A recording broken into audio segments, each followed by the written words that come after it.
Kumusta kayong lahat? Ako si Dr. Javier Santos, isang 45 naman taong gulang na doktor, at ngayon ay susuriin natin ang isang paksa na malapit sa puso ng marami sa atin, lalo na sa mga tumatanda, ang lihim na paraan para hindi saktan ang iyong puso at bato. Nagtataka ba kayo kung bakit ang parehong broccoli na inyong niluluto sa parehong pamilyar na paraan araw-araw ay nakapagpapalusog sa ilan, habang palihim naman itong sumisira sa daluyan ng dugo at bato ng iba? Marami pa rin sa inyo ang may ugali na ilagay ang bagong hugas na broccoli sa kumukulong tubig. Maghihintay ng ilang minuto, saka hanguin at isawsaw sa pulang sarsa na maasim, maanghang at nakakagutom. Kapag kinakain, naniniwala ang lahat na kumakain sila ng isang gintong pagkain para sa kalusugan. Ngunit mangyaring huminto kayo sandali at pakinggan ako. Sa likod ng masarap na pakiramdam na iyon ay maaaring ang katotohanan na magpapagulat sa inyo. Karamihan sa mahalagang sustansya ay nasira na at ang natira na lamang ay ang nakakaakit na berdeng balat ng gulay. Higit pa rito, ang mga pampalasa ay palihim na nagpapalapot ng dugo at nagpapadikit sa mga daluyan ng dugo.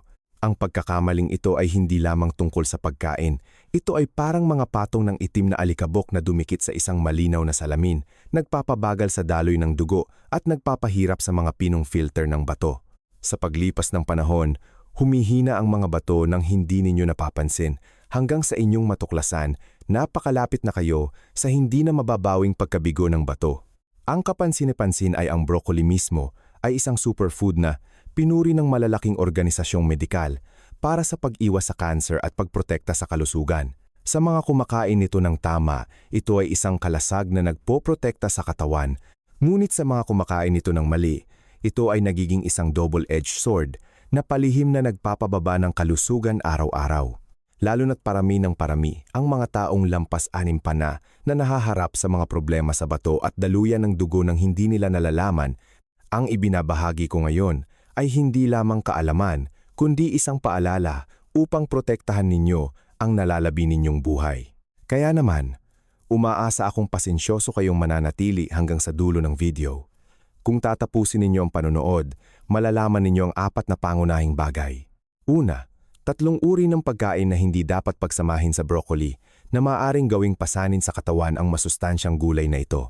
Pangalawa, 4 na tamang kombinasyon na nagpapanatili ng malinaw na daloy ng dugo at sumusuporta sa paggaling ng bato. Pangatlo, ang tamang paraan ng paghahanda at pagluluto na tumutulong upang mapanatili ang halos lahat ng mahahalagang sustansya. At sa wakas, ang lihim upang i-activate ang sulforaphane, ang natural na tagabantay na tumutulong sa katawan na labanan ang masasamang selula mula sa loob.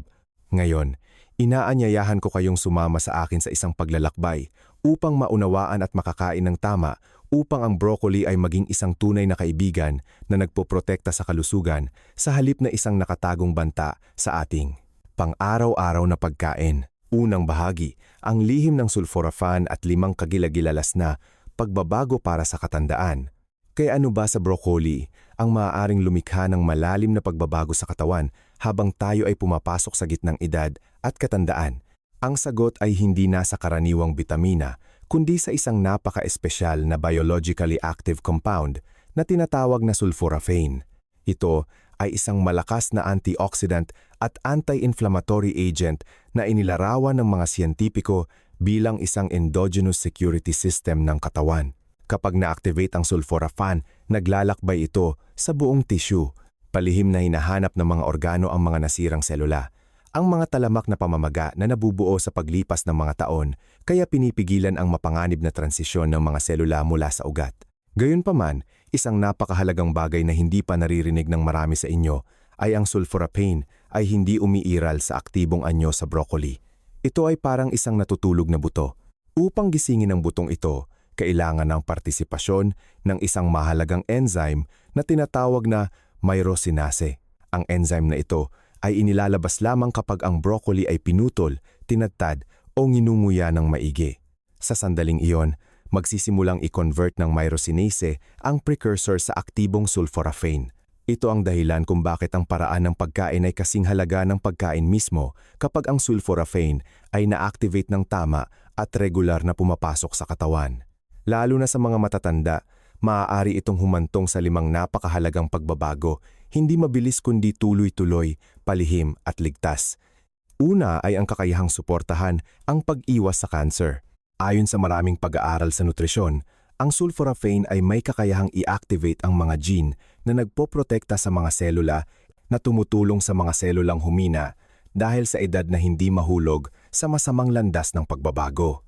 Hindi ito isang gamot, ngunit ito ay isang natural na biological barrier na tumutulong sa katawan na labanan ang mga nakakapinsalang elemento na naipon sa paglipas ng panahon. Pangalawa ay ang positibong epekto sa vascular system. Ang broccoli ay naglalaman ng maraming chlorophyll at plant compounds.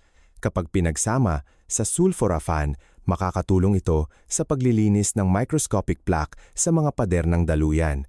Maaari itong isipin bilang isang malambot na brush na unti-unting nagwawalis ng mga malagkit na dumi, kaya sumusuporta sa mas mahusay na sirkulasyon ng dugo at nakakatulong sa pagpapapanatili ng presyon ng dugo. Isang bagay na maraming sa inyo na lampas-anim saang nag-aalala. Pangatlo ay ang pagprotekta sa paggana ng bato, isang organ na kailangang magtrabaho sa buong buhay nang walang pahinga. Ang sulforaphane ay tumutulong sa pag-activate ng endogenous detoxification enzymes na sumusuporta sa bato na mabawasan ang pasanin ng talamak na pamamaga sa glomeruli. Para sa mga matatanda, ito ay napakahalaga dahil ang paghina ng bato ay madalas na nangyayari ng palihim hanggang sa huli na kapag ito ay natuklasan. Pang-apat ay ang suporta para sa mga buto at joints. Kapag tumanda, mas aktibo ang mga enzyme na nagdudulot ng pamamaga at nakakasira ng cartilage. Ang sulforaphane ay may kakayahang pigilan ng ilan sa mga enzyme na ito, kaya binabawasan ang bilis ng pagkasira ng joint na ginagawang mas maayos ang paggalaw ng tuhod at gulugod. Para sa mga madalas sumakit ang tuhod kapag umaakyat baba ng hagdan o sumasakit ang likod kapag nagbabago ang panahon, ito ay isang natural na suporta na dapat isaalang-alang. Panglima ay ang pagprotekta sa paningin na humihina dahil sa edad. Dahil sa natural na nilalaman ng lutein at zeaxanthin, ang broccoli ay tumutulong sa pagpapalusog ng retina, binabawasan ang pinsala mula sa asul na ilaw at pagtanda. Ito ay lalong mahalaga sa pag-iwas sa macular degeneration at cataracts, mga karaniwang problema sa mata sa mga lampas 60. Kung talagang naiintindihan at inilalapat ninyo ng tama, ang broccoli ay hindi lamang isang gulay, kundi isang tool para sa pangmatagalang pangangalaga sa kalusugan. Gayunpaman, nakalulungkot na maraming tao, kahit na kumakain ng broccoli linggo-linggo, ay hindi nakakakuha ng maraming benepisyo dahil lamang sa maliliit na pagkakamali sa paghahanda at kombinasyon ng pagkain. Sa makatuwid, susuriin natin ngayon ang mga nakamamatay na pagkakamali sa pagkain ng broccoli na hindi sinasadyang inuulit ng maraming pamilyang Pilipino araw-araw. Kasama ang mga pagkain na hindi dapat pagsamahin kung ayaw ninyong maging walang kabuluhan ang lahat ng pagsisikap sa pangangalaga sa kalusugan. Ikalawang bahagi, nakakapinsalang pagkakamali, pagpapakulo sa kumukulong tubig at pagsasawsaw sa sili sauce. Marami pa rin ba sa inyo ang sanay na ilagay ang broccoli sa kumukulong tubig? Pakuluan ng maigi hanggang maging maitim ang kulay berde at lumambot, saka hanguin at isawsaw sa maasim matamis, maanghang na sili sauce para mas madaling kainin. Ang ugali na ito ay tila walang pinsala at marami pa nga ang naniniwala na ito ay malinis, luto at ligtas kainin. Ngunit mula sa pananaw ng agham ng nutrisyon at kalusugan ng mga matatanda, ito ay isang seryosong pagkakamali na palihim na sumisira sa halaga ng pagkain at nagdudulot ng matinding presyon sa daluyan ng dugo at bato. Una sa lahat, nais kong ipaliwanag ng dahan-dahan at madaling maunawaan kung bakit ang pagpapakulo ng broccoli sa kumukulong tubig ay hindi kasing ganda ng iniisip ninyo. Ang broccoli ay naglalaman ng isang napakahalagang compound na madalas inihahambing ng mga siyentipiko sa pulis na lumalaban sa kanser ng katawan, ang sulforaphane. Gayunpaman, ang sulforaphane ay hindi natural na lumalabas, ngunit nilikha lamang sa presensya ng isang espesyal na enzyme na tinatawag na myrosinase. Ang problema ay ang enzyme na ito ay napakasensitibo sa mataas na temperatura. Kung ang broccoli ay mananatili sa kumukulong tubig ng higit sa 1 minuto, ang enzyme na ito ay maaaring masira ng higit sa 90%. Kapag wala na ang enzyme, halos hindi na nangyayari ang proseso ng paglikha ng sulforaphane. Nangangahulugan ito na kumakain kayo ng broccoli na may pag-asa na maiwasan ang sakit, ngunit ang katawan ay hindi nakakakuha ng pinakamahalagang benepisyo ng gulay na ito. Mula sa praktikal na pananaw ng pangangalaga sa matatanda, marami akong nakasalamuha na regular na kumakain ng gulay ngunit hindi bumubuti ang kalusugan at madalas pang ang nakakaramdam ng bloated at pagod. Ang dahilan ay hindi dahil sa humina ang katawan, kundi dahil sa paraan ng pagluluto na nagtanggal ng kaluluwa ng pagkain. Bukod sa sulforaphane, ang broccoli ay naglalaman din ng vitamin C at maraming water-soluble nutrients. Kapag inilagay ninyo ang gulay sa kumukulong tubig at itinapon ang pinaglutuan, ang mahahalagang sustansya ay nawawala kasama ng tubig. Para sa broccoli, ang kumukulong tubig ay walang pinagkaiba sa isang libingan ng sustansya. Ang init ay nagpapabagsak sa mga cell membrane na nagiging sanhi ng paglipas ng mga biological components o paghugas sa tubig. Ang natitira ay isang gulay na berde tingnan ngunit walang halaga sa loob. Hindi lamang iyan. Kapag ang broccoli ay naluto ng sobra, nasisira ang natural na istruktura nito, nagiging malambot at mahirap tunawin. Para sa mga matatanda na may mahinang tiyan at nabawasan ang digestive enzymes, ang pagkain ng gulay na nawalan ng istruktura ay madaling magdulot ng kabag, bloated, at maaaring maging dahilan upang maiwasan ang pagkain ng gulay sa kalaunan. Ito ang kabalintunaan na lubos kong pinag-iisipan sa aking paglalakbay sa pangangalaga sa matatanda. Kumakain ng magandang pagkain ngunit hindi bumubuti ang kalusugan dahil sa maling paraan ng pagkain. Ngayon, pag-uusapan ko ang isang maseryosong issue, ang kombinasyon ng broccoli sa maasim-matamis na sili sauce. Marami sa inyo ang gumagamit ng sili sauce upang matakpan ang bahagyang pait ng broccoli. Ngunit kakaunti ang nakakaalam na ang broccoli ay naglalaman ng beta-carotene, isang mahalagang antioxidant na tumutulong na protektahan ang mga mata, balat, at nagpapabagal sa pagtanda ng cell. Ang maasim na suka sa sili sauce ay may kakayahang mabilis na bawasan ang beta-carotene. Ang kombinasyong ito ay nagpapabago sa isang masustansyang sangkap sa isang bagay na may mas mababang halaga o kahit na nagdudulot ng salungat na epekto. Mula sa siyentipikong pananaw, kapag ang mga sustansya ay nagkakasalungatan at nag-aalis sa isa't isa, hindi lamang nawawala ng benepisyo ang katawan, kundi nagdadala rin ng karagdagang pasanin sa metabolismo. Hindi pa natatapos doon, ang maasim-matamis na sili sauce ay karaniwang naglalaman ng mataas na antas ng asukal at sodium para sa mga lampas 60. Ang bato ay ang organ na maagang nasisira at mahirap mabawi. Ang asukal ay nagpapataas ng blood sugar. Ang sodium ay nagpapataas ng blood pressure. Ang dalawa ng sabay-sabay ay nagdudulot ng malaking presyon sa mga pinong filter ng dugo ng bato na tinatawag na glomeruli. Kapag ang mga filter na ito ay nasira ng matagal, nagiging matigas sila, bumababa ang kakayahan sa paglilinis ng dugo, at ang resulta ay ang pag-ipon ng toxin sa katawan, pagkapagod, pamamaga, at pagtaas ng panganib ng vascular events. Nakita ko ang maraming kaso kung saan ang mga matatanda ay nagbayad ng kanilang kalusugan sa bato sa loob ng maraming taon dahil lamang sa kanilang pamilyar na pampalasa. Kaya naman, kailangan ninyong tandaan ang isang napakahalagang bagay. Ang magandang pagkain ay hindi kayang protektahan ang sarili nito, kundi nangangailangan ng tamang pag-unawa at paggalang ng kumakain. Ang broccoli ay isang mahalagang regalo mula sa kalikasan, ngunit ang ugali ng pagpapakulo sa kumukulong tubig at pagsasawsaw sa sili sauce ay ginagawang pasanin sa katawan ang regalong iyon. Lalo na sa mga may mataas na presyon ng dugo, diabetes o hindi matatag na kidney indicators. Ang pag-iwas sa sili sauce at matatamis maalat na pampalasa ay isang matalinong pagpili, hindi isang sakripisyo, kundi isang maingat na paraan ng pagmamahal sa sarili.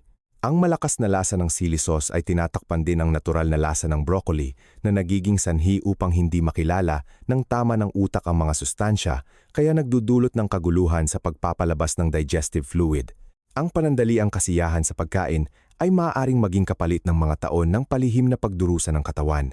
Sa pag-unawa nito, makikita ninyo na ang pangangalaga sa kalusugan sa katandaan ay hindi tungkol sa mga luho, kundi nagsisimula sa maliliit, tama, at tuloy-tuloy na pagbabago sa kusina araw-araw.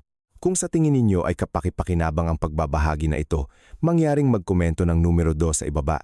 Ito ang simpleng paraan upang malaman ko na nakikinig pa rin kayo at kasama ko sa paglalakbay tungo sa malusog, dekalidad na buhay araw-araw. Ikatlong bahagi, ang tamang paraan ng pagkain ng broccoli at ang pangalawang malaking bawal sa gatas. Kaya paano ba talaga dapat kainin ang broccoli upang mapanatili ang tunay na nutritional value, maprotektahan ang mga daluyan ng dugo, at mabawasan ang pasanin sa bato, kapag lampas na sa 60. Sa aking pananaw, hindi lamang ito tungkol sa pagluluto kundi kung paano natin tratuhin ang ating katawan sa yugto ng buhay na nangangailangan ng pinakamataas na pag-aalaga. Sa halip na ilagay ang broccoli sa kumukulong tubig, ang mas makatwiran at ligtas na paraan ay ang pag-steam nito sa maikling panahon, mga 5 minuto.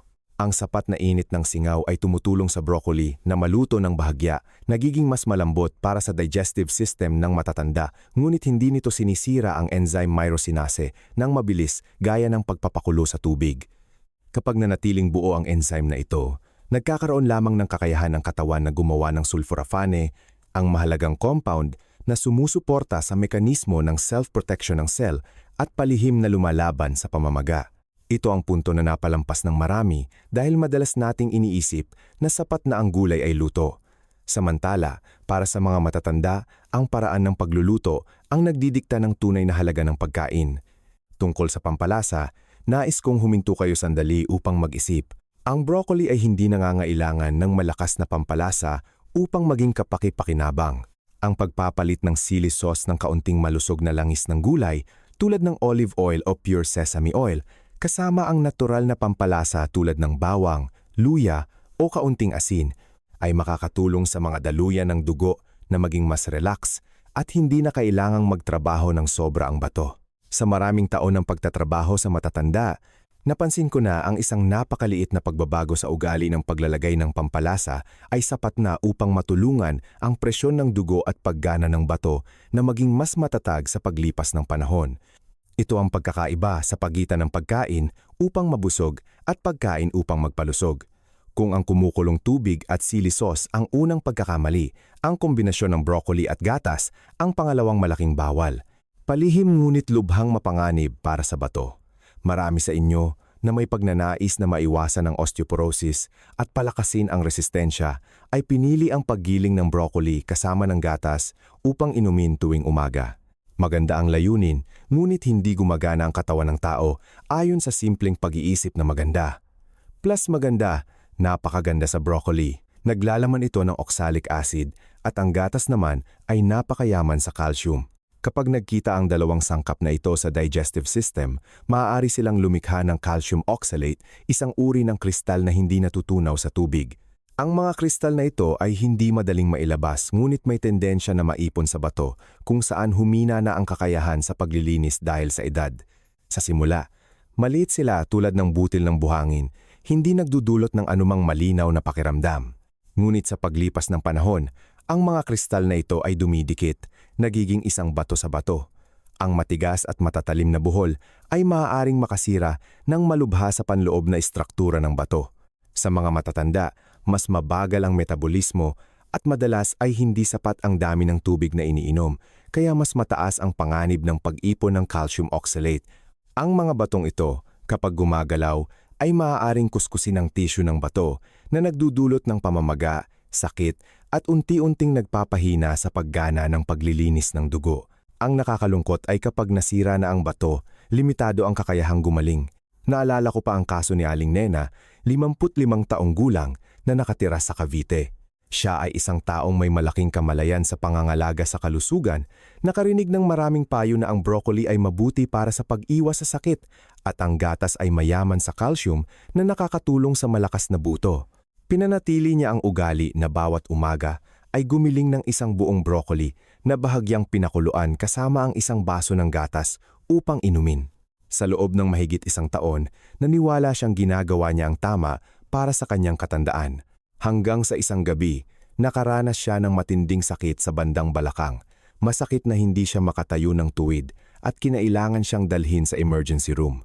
Ipinakita ng resulta ng pagsusuri na mayroon siyang maraming malalaking bato sa bato na parang koral at ang kanyang kidney function indicators ay mataas, lampas sa ligtas na antas. Ipinaliwanag ng doktor na ang calcium mula sa gatas ay hindi napunta sa buto gaya ng inaasahan kundi nakipag-ugnayan sa oxalic acid sa broccoli na bumubuo ng mga bato at naipon sa bato sa loob ng mahabang panahon. Ang pinakanagulat kay Aling Nena ay hindi lamang ang sakit o ang pangangailangan ng paggamot kundi ang katotohanan na ang ugali na kanyang pinanatili para sa kalusugan ay siya mismong sanhi ng pinsala sa kanyang bato. Mas nakakalungkot pa, Kapag ang calcium ay ginamit upang lumikha ng mga bato, ang mga buto ay hindi nakakakuha ng kinakailangang calcium na nagpapataas ng panganib ng osteoporosis. Ito ay isang vicious cycle na maraming matatanda ang hindi sinasadyang nahuhulog dahil sa kakulangan natin ng kaalaman tungkol sa interaksyon ng mga pagkain at hindi dahil sa hindi malusog na pagkain. Sa edad na lampas 60, maraming Pilipino ang naniniwala na ang gatas at berdeng gulay ay dalawang haligi ng kalusugan, kaya kapag pinagsama, natural silang itinuturing na perpektong kombinasyon. Gayunpaman, mula sa pananaw ng geriatrics at digestive physiology, nais kong huminto kayo sandali upang pag-isipan ng mas mabuti para sa mga gulay na may mataas na oxalic acid content tulad ng broccoli. Ang pagsasama nito sa gatas ay hindi lamang nagdudulot ng hirap sa pagtunaw, kundi maaari ring lumikha ng palihim at pangmatagalang pinsala sa internal organs, lalo na sa bato. Kapag ang lactose sa gatas ay pumapasok sa digestive system at nakakatagpo ng matitigas na fiber ng broccoli, ang proseso ng fermentation sa bituka ay maaaring maganap ng mas matindi kaysa sa normal. Ang resulta ay mas maraming gas ang nabubuo na nagpapataas ng pressure sa loob ng tiyan. Sa mga kabataan, sapat pa ang kakayahan ng katawan na umangkop, ngunit sa mga matatanda, ang matagal na pagtaas ng pressure sa tiyan ay humaharang sa daloy ng dugo sa bato na nagiging sanhi ng hindi matatag na filtration pressure ng glomeruli. Sa madaling salita, ang bato ay parang isang water filter. Kapag hindi regular ang daloy at nababara ang pressure, mabilis na mapapagod at hihina ang maliliit na filter sa loob. Sa panahong iyon, ang orihinal na intensyon na linisin ang mga daluyan ng dugo ay hindi sinasadyang nagiging sanhi ng sobrang pagtatrabaho ng glomeruli. Mula sa klinikal na karanasan, napansin ko na maraming matatanda ang madalas na binabalewala ang mga sintomas tulad ng kabag, hirap sa pagtunaw at mahinang sakit sa bandang balakang pagkatapos ng agahan at iniisip na ito ay dahil lamang sa edad. Ngunit malamang na ang Likeo broccoli smoothie na may gatas sa umaga ang pinagmulang dahilan na hindi ninyo pinaghihinalaan. Hindi pa natatapos doon, ang casein, isang pangunahing protina sa gatas, ay lumilikha ng isang mas pinong hadlang. Ang casein ay may tendensya na kumapit sa mga antioxidant sa broccoli. Ang mga sangkap na ito na may papel sa pagprotekta sa mga daluyan ng dugo at pagbabawas ng pamamaga kapag mahigpit na nakakapit sa casein ay hindi na sinisipsip sa dugo kundi inilalabas sa pamamagitan ng digestive system. Ang resulta ay hindi nakakakuha ng benepisyo ang mga daluyan ng dugo. Samantala, ang bato ay kailangan pa ring magdusa sa masamang epekto ng maling kombinasyon na ito mula sa pananaw ng ekonomiya at kalusugan.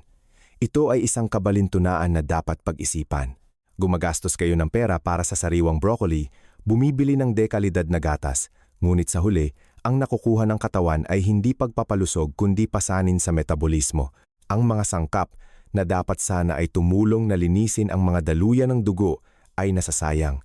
Samantala, ang oxalic acid mula sa gulay ay madaling makipag-ugnayan sa calcium sa gatas na lumilikha ng mga kondisyon para sa pagbuo ng hindi matutunaw na kristal at unti-unting naiipon sa bato.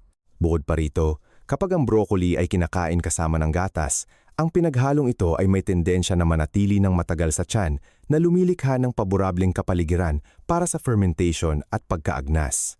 Nagpapataas ito ng mapaminsalang bakterya sa bituka, naglalabas ng toxin sa dugo, at upang maalis ang mga toxins na ito, ang bato ay kailangang magtrabaho ng maraming beses kaysa sa normal.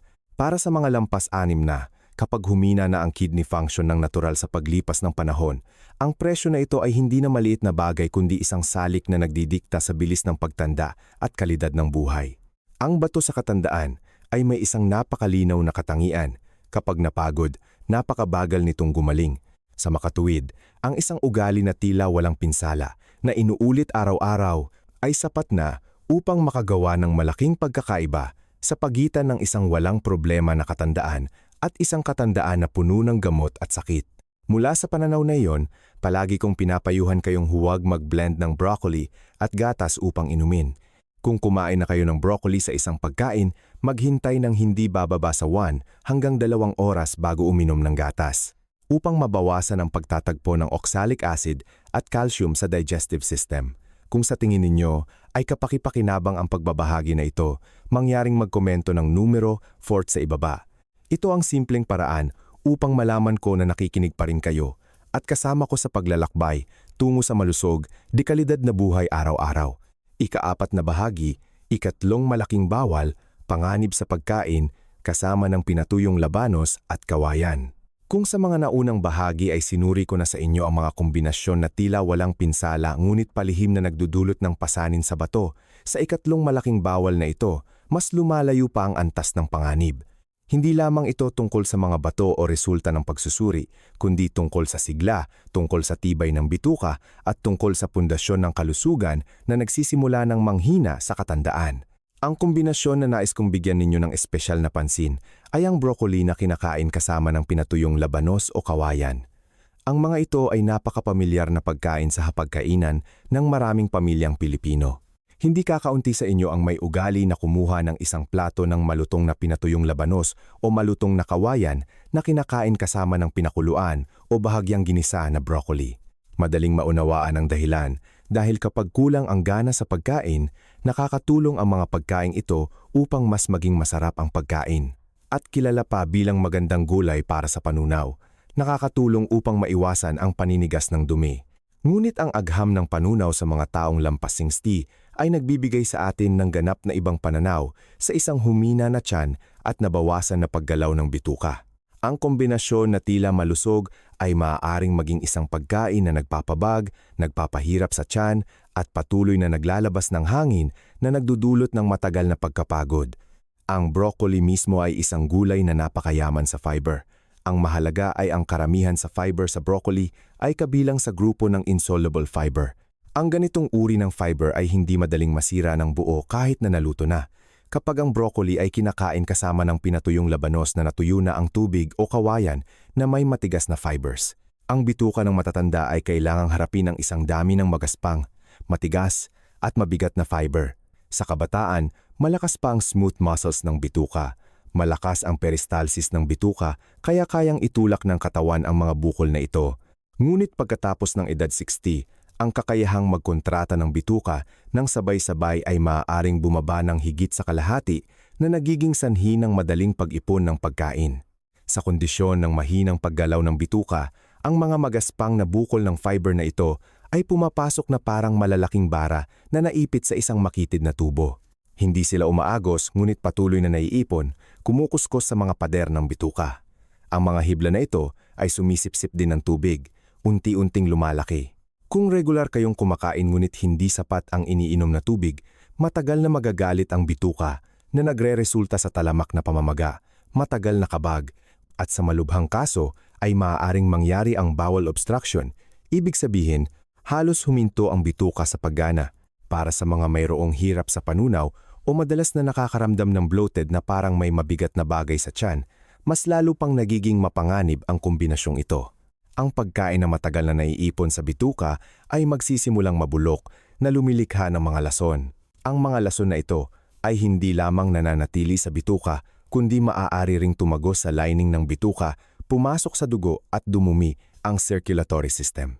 Sa panahong iyon, ang mga daluyan ng dugo na kailangan sanang linisin ay kailangan pang magdala ng toxins at ang bato ay muling napupunta sa sitwasyon ng sobrang pagtatrabaho upang salain ang mga bagay na hindi dapat naroroon. Ang nakakalungkot ay ang broccoli ay itinuturing ng marami bilang isang natural na pampalusog upang suportahan ang mga daluyan ng dugo, ngunit kapag kinakain sa maling paraan, ito ay nagiging panimulang link para sa isang serye ng mga disorder mula sa bituka, dugo, hanggang sa bato. Hindi pa natatapos doon. Ang kawayan at iba pang magaspang na gulay ay may tendensya na hadlangan ang pagsipsip ng mga bitamina at mineral. Ang magaspang na fiber ay bahagyang kumukuskos sa lining ng bituka at kasabay nito ay nagdadala ng mga sustansya palabas bago pa man masipsip ng katawan. Ang mahahalagang bahagi ng broccoli na inyong inaasahan ay tahimik na lumalabas sa katawan na hindi nagiiwan ng tunay na benepisyo. Kapag nasira ang kapaligiran ng bituka, humihina din ang immune system ng katawan. Kakaunti ang nakakapansin na halos 70% ng immune cells ay nakakonsentra sa bituka. Ang humina na bituka ay nangangahulugang nabutas ang protective barrier ng katawan. Ang resulta ay hindi lamang pananakit ng tiyan o kabag, kundi mas madali ring sipunin. Matagal na pamamaga, pagkapagod, pagkahilo, at hirap sa paggaling ng katawan. Isang napakakaraniwang pagkakamali sa mga matatanda ay ang pag-iisip na mas maraming magandang gulay ang kinakain ng sabay-sabay, mas malusog. Sa katunayan, ang sabay-sabay na pagkain ng broccoli, kawayan at pinatuyong labanos sa isang pagkain ay walang pinagkaiba sa paglalagay ng mabibigat na bato sa tiyan at bituka na mahina na. Sa masamang kaso, kapag ang bituka ay nalalagas o ganap na nabara, ang panganib ng emergency surgery ay hindi dapat balewalain. Sa panahong iyon, ang pagkain na pinili para sa kalusugan ay nagiging direktang banta sa buhay. Kailangan nating tandaan na ang pagpuno ng tiyan ng magaspang na pagkain, ang patuloy na pagkain ng hindi binibigyan ng pahinga ang digestive system ay ang pinakamaikling paraan upang mapahina ang kalusugan sa katandaan. Mas matindi pa ito sa mga mayroong nabawasan ang kakayahan sa pagnguya, mahinang ngipin at mahinang lakas sa pagnguya. Ang matigas at magaspang na pagkain, kung hindi nginunguya ng maigi, ay magpapahirap sa tiyan, magpapababa ng paglabas ng digestive fluid, at magiging sanhi upang ang pagkain ay bumaba sa bituka nang hindi pa naproseso. Sa huli, ang mga hindi natunaw na bahagi ng pagkain ay patuloy na mabubulok sa bituka na lumilikha ng gas at toxins na pumapasok sa dugo. Sa panahong iyon, ang pagnanais ninyong lumikha ng malinis na daloy ng dugo upang suportahan ang paggaling ng bato ay hindi sinasadyang nagiging pasanin na nagpapabigat at nagpapagod sa katawan. Ang tamang pag-unawa ay hindi upang matakot, kundi upang maging mas matalino sa pagkain, mas angkop sa tunay na kondisyon ng katawan sa katandaan. Sa susunod na bahagi, patuloy kong ibabahagi sa inyo ang mga tamang kombinasyon, ang mga paraan ng pagkain ng broccoli na angkop sa matatanda upang linisin ang mga daluyan ng dugo at suportahan ang paggaling ng pagod na bato.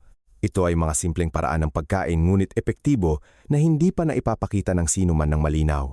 Ikalimang bahagi, 3 ginintuang resipe para sa kombinasyon ng broccoli. Ginintuang resipe BLG. 1. Broccoli na may malusog na langis. Sesame oil, olive oil. Pagkatapos kong suriin ang mga uri ng kombinasyon na madaling magpababa sa nutritional value ng broccoli, ngayon nais kong imbitahan kayo na lumipat sa isang mas positibong pananaw, ang mga kombinasyon na itinuturing na tunay na natural na pampalusog para sa katawan ng mga nasa gitnang edad at matatanda. Kabilang sa mga ito, ang grupo ng malusog na langis tulad ng sesame oil at olive oil ay may natatanging mahalagang papel. Marami pa rin sa inyo ang nag-aatubili sa taba ngunit ipinakita ng modernong agham ng nutrisyon na ang problema ay hindi nasa taba kundi sa uri ng taba na ginagamit natin. Ang broccoli ay isang gulay na naglalaman ng maraming fat-soluble compounds, lalo na ang sulforaphane at malakas na antioxidant. Kung kakainin lamang itong pinakuluan o in-steam, napakakaunti lamang ang masisipsip ng katawan. Kapag may malusog na langis, ang mga sustansyang ito ay tunay na nabubuksan at pumapasok ng malalim sa mga selula. Ito ay isang biological na prinsipyo, hindi isang katutubong trick.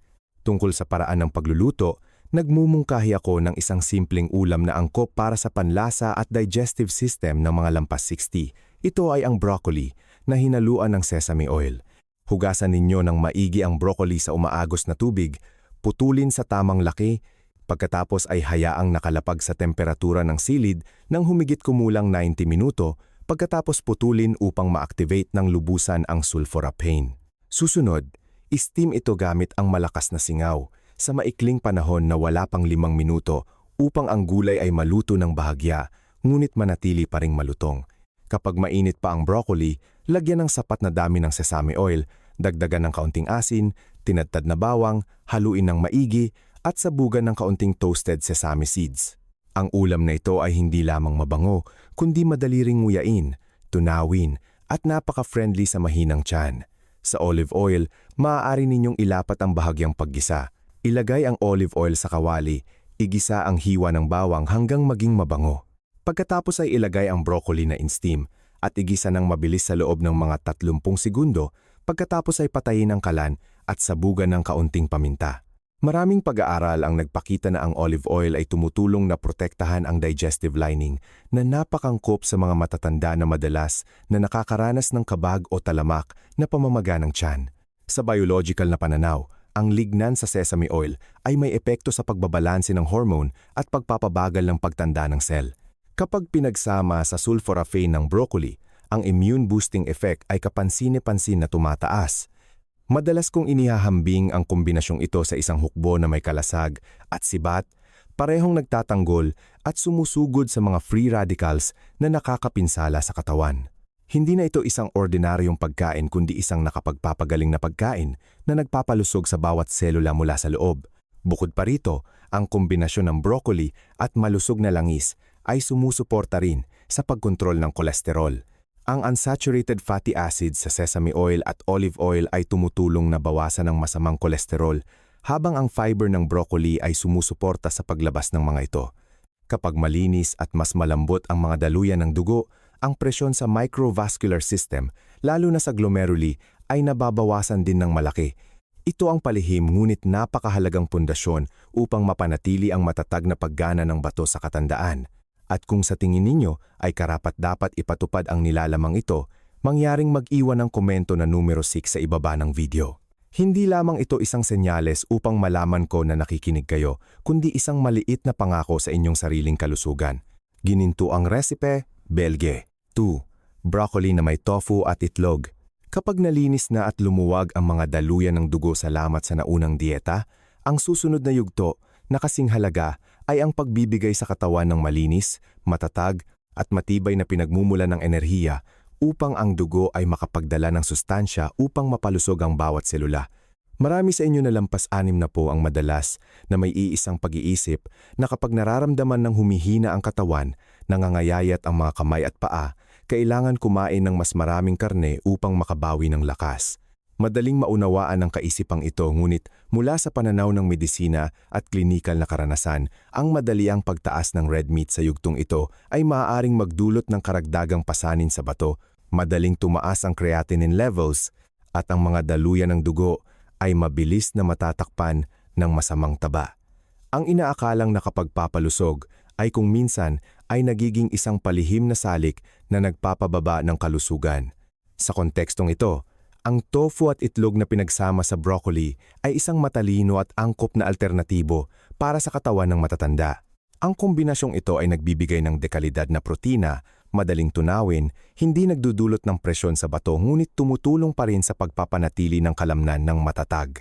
Madalas kong tinatawag itong essence ng magandang protina dahil pinalulusog nito ang katawan ng dahan-dahan ngunit tuloy-tuloy na napakaangkop sa biological rhythm ng katandaan.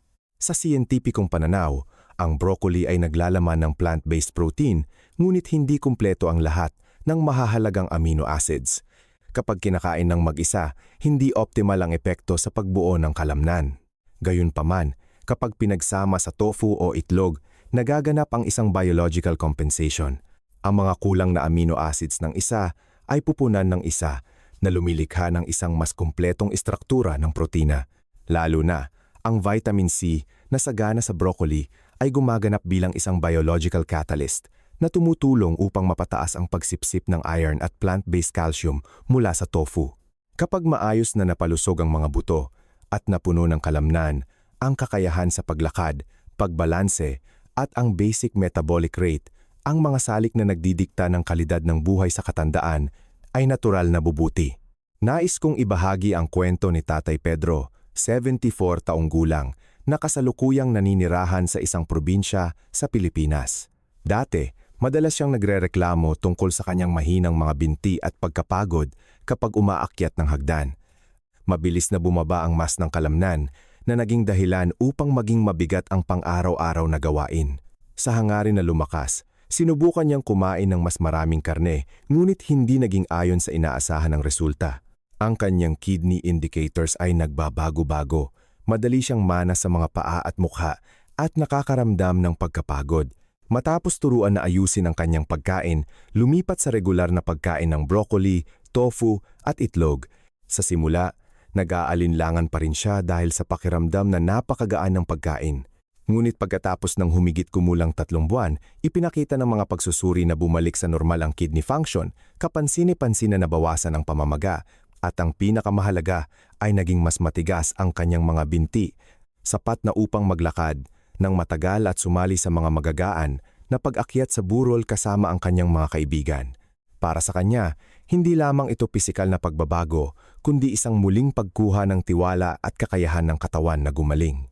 Ang paraan ng pagluluto ng steamed broccoli, tofu at itlog ay napakangkop din sa matatanda. Gumamit kayo ng halos kalahating piraso ng sariwang tofu na bahagyang durugin gamit ang tela o likod ng kutsilyo upang maalis ang labis na tubig. Pagkatapos ay talunin ang 2 itlog na kung saan ay mas mainam na tanggalin ang isang yolk, mas binibigyan ng prioridad ang puti ng itlog upang mabawasan ang pasanin sa bato. Ang broccoli ay pinakuluan, tinadtad, pagkatapos ay hinaluan ng pinaghalong ito. Sa halip na gumamit ng asin, maaari kayong gumamit ng sabaw na walang alat upang mabawasan ang sodium. I-steam sa mahinang apoy sa loob ng humigit kumulang 10 minuto. Ang pinaghalong ito ay magiging isang malambot at makinis na masa, madaling kainin tulad ng puding. Ang ulam na ito ay lalong angkop para sa mga may mahinang ngipin, mahina ang panunaw, at maaaring gamitin para sa isang magaan na almusal o hapunan mula sa pananaw ng cellular biology. Ang sulforaphane sa broccoli, kapag pinagsama sa dekalidad na protina mula sa itlog, ay may kakayahang palakasin ang bilis ng pagbabago ng selula sa kabataan. Mabilis na nagbabago ang mga selula ng katawan ngunit habang tumatanda, mas bumabagal ang prosesong ito. Kapag regular na ginagamit ang kombinasyong ito, ang mga selula ng glomeruli at endothelial cells ng daluyan ng dugo ay susuportahan sa paggaling, kaya unti-unting mapabuti ang kakayahan sa paglilinis at pag-detox. Ito ang kapangyarihan ng natural na pagkain, nagpapalusog sa katawan mula sa ugat sa halip na makaapekto lamang sa ibabaw tulad ng mga gamot, hindi pa natatapos doon. Ang kombinasyon ng broccoli, tofu at itlog ay sumusuporta rin ng napakabuti sa pagbabawas ng pamamaga. Kapag humina ang kidney function, madaling maipon ang labis na tubig sa mga binti at muka. Ang potassium na sagana sa tofu at broccoli ay tumutulong sa katawan na ilabas ang sodium na kapansin-pansin na nagpapababa ng pakiramdam ng bigat. Ang malinis na protina ay nagpapanatili ng antas ng albumin sa dugo sa angkop na antas na pumipigil sa paglabas ng tubig mula sa mga daluyan ng dugo.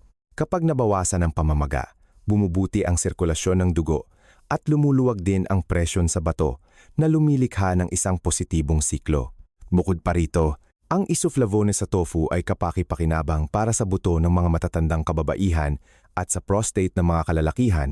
Kapag pinagsama sa broccoli ay lilikha ng isang antioxidant synergy na tumutulong sa katawan na unti-unting alisin ang oxidative stress na naipon sa paglipas ng mga taon. Ang malalakas na kalamnan ay isang mahalagang kalasag na tumutulong sa inyo na maiwasan ang mga talamak na sakit tulad ng diabetes at mataas na presyon ng dugo. At kung minsan, isang piraso ng tofu, isang itlog at isang pamilyar na broccoli sa kusina ang siyang palihim na pundasyon na nagpoprotekta sa bato at nagpapanatili ng pangmatagalang sigla. Ginintuang Recipe BLG. 3. Broccoli, bawang at sibuyas. Ang kalasag laban sa kanser. Matapos maitayo ang mga kalamnan bilang haligi na sumusuporta sa katawan, ang susunod na hakbang na kailangan ng mga matatanda ay ang pagkumpleto ng immune system. Sapagkat ito ang pinakamalalim na layer ng proteksyon na nagpapasiya kung kayo ba ay mabubuhay ng malusog sa mga susunod na taon. Marami sa inyo ang madalas na nag-aalala na ang sulforaphane sa broccoli ay madaling mawala kapag niluto at iyon ang dahilan kung bakit marami ang nawawalan ng pag-asa. Gayunpaman, mula sa pananaw ng applied nutritional science, basta't alam ang tamang kombinasyon, ang broccoli ay ganap na makapagpapamalas ng pinakamataas na lakas sa kusina ng pamilya. Kung pag-uusapan ng mga sangkap na malapit, madaling makita at matagal nang kasama ng mga Pilipino, ang bawang at sibuyas ang susi upang gawing isang malakas na natural na antibiotic ang broccoli. Hindi lamang ito nagbibigay lasa, kundi naghuhukay din ng malalim sa ugat ng mga palihim na pamamaga, kaya pinipigilan ang paglaki ng mga selula ng kanser. Ito ay tinuturing na ultimate boss na kombinasyon sa grupo ng mga natural na anti-inflammatory at anti-cancer foods. Sa biochemical na pananaw, kapag ang bawang at broccoli ay ginagamit ng magkasama, ang alisin at sulfur compound sa bawang ay gaganap bilang tagapag-activate o kapalit ng enzyme myrosinase na madaling masira ng init. Sa madaling salita, ang bawang ang siyang gumigising sa likas na kakayahan ng broccoli na lumaban sa kanser na natutulog. Maraming internasyonal na pag-aaral ang nagpakita na ang pagkain ng broccoli kasama ng bawang ay maaaring magpataas ng epekto ng pagprotekta sa selula ng humigit kumulang 2 hanggang 3 beses kumpara sa paggamit ng mag-isa. Kapag dinagdagan ng sibuyas, mas lalo pang lumalakas ang epekto na ito. Ang quercetin sa sibuyas ay tumutulong na pigilan ang oxidized cholesterol na dumikit sa mga dingding ng daluyan, kaya lumilikha ng isang kanais-nais na kapaligiran upang ang mga aktibong sangkap sa broccoli ay manatili ng mas matagal at gumana ng maayos. Kasabay nito, ang aliosupay, ang compound na lumilikha ng kakaibang matapang na amoy ng sibuyas, ay may epekto sa pagpapainit ng katawan, pagpapalakas ng immune system at pagpapabuti ng daloy ng dugo sa bato na sumusuporta sa detoxification process na maganap ng mas epektibo at dahan-dahan. Upang masulit ang biological value ng kombinasyong ito, ang paraan ng pagluluto ay mahalaga. Para sa bahagyang ginisa na broccoli, bawang at sibuyas, ang pinakamahalagang hakbang ay ang pagtadtad o paghiwa ng bawang at hayaan itong nakalabas sa hangin ng humigit kumulang 10 minuto. Sa pakikipag-ugnayan lamang sa hangin, ang alisin sa bawang ay na-activate sa pinakamataas na antas. Sa panahong iyon, hiwain ng manipis ang sibuyas at ihanda ang bahagyang in-steam na broccoli. Kapag nagluluto, ilagay ang sapat na dami ng olive oil sa kawali, igisa ang bawang at sibuyas sa mahinang apoy upang maiwasan ang pagkasira ng mga aktibong sangkap. Kapag ang sibuyas ay naging translucent, ilagay ang broccoli at igisa ng mabilis sa loob ng 30 segundo, pagkatapos ay patayin ang kalan at sabugan ng kaunting paminta. Ang paraan ng pagluluto na ito ay lalong angkop para sa mga may mataas na presyon ng dugo at diabetes. Dahil ang bawang at sibuyas ay matagal nang itinuturing na pagkain na sumusuporta sa natural na pagpapapanatili ng presyon ng dugo, na tumutulong na mabawasan ang presyon sa glomeruli at vascular system. At kung nanonood pa rin kayo hanggang dito, nais kong imbitahan kayo na mag-iwan ng numero 8 sa section ng komento. Iyon ang magiging paraan upang malaman ko na nakakuha kayo ng mahahalagang kaalaman at nakita itong kapaki-pakinabang. Ika-6 na bahagi, ang lihim ng tamang pagluluto ng broccoli ng eksperto. Maari kayong pumili ng tamang pagkain, bumili ng tamang uri ng gulay, ngunit kung magkamali lang sa huling hakbang ng pagluluto, halos walang saysay ang lahat ng pagsisikap sa pangangalaga sa kalusugan. Sa broccoli, ang hangganan sa pagitan ng pagpapanatili ng buong sustansya at pagkawala ng lahat ng mahalagang aktibong sangkap ay nasa loob lamang ng ilang minuto sa kalan. Bilang isang taong matagal nang nagtatrabaho sa mga nasa gitnang edad at matatanda, napansin ko na ang karamihan sa mga kabiguan ay hindi nagmumula sa maling pagkain kundi sa maling paraan ng pagluluto. Kaya naman, sa bahaging ito, ibinabahagi ko ang mga pangunahing prinsipyo na pinatunayan ng agham at praktikal na karanasan. Ang unang prinsipyo na madalas na napapansin ay ang sining ng paghihintay na tinatawag ding 90-minute rule. Pagkatapos hugasan, hindi dapat agad ilagay ang broccoli sa kalan.